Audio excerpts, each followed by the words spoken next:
I, Dr. Ricky Andrew Jones Sincon, having been elected a member of the House of the People, do swear in the name of God that I will bear true faith and allegiance to the Constitution of India as by law established, that I will uphold the sovereignty and integrity of India, and that I will faithfully discharge the duty upon which I am about to enter.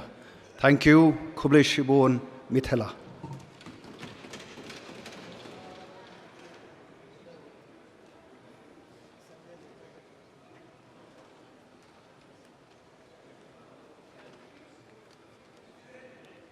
Sri Saleng A. Sangma.